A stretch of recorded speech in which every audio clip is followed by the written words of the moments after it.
வணக்கம் மக்களே. இன்னைக்கு உலக புகழ்பெற்ற சிதம்பரத்தில் வெகு விமரிசையான முறையில் மார்கழி தேரோட்டம் நடைபெற்றுட்டு இருக்கு. நாளைக்கு மார்கழி ஆருத்ரா தரிசனம் நடைபெற இருக்கு. அதை விட சிதம்பரத்துக்கு அருகில் உள்ள ஊரில் ஒரு சிவாலயத்தில் மகா ஹோமமும் மகா அபிஷேகமும் ஆருத்ரா தரிசனத்தை முன்னிட்டு நடைபெற இருக்கு. எங்கன்னு தெரியுமா?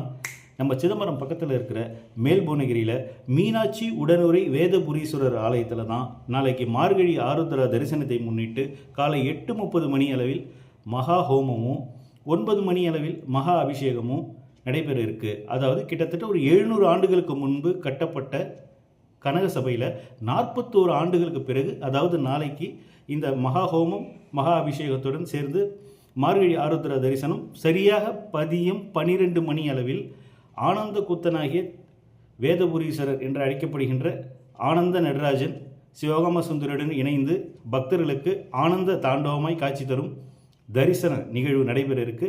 அனைவரும் மறக்காமல் அந்த நிகழ்வில் கலந்துக்கோங்க. நன்றி, வணக்கம் மக்களே.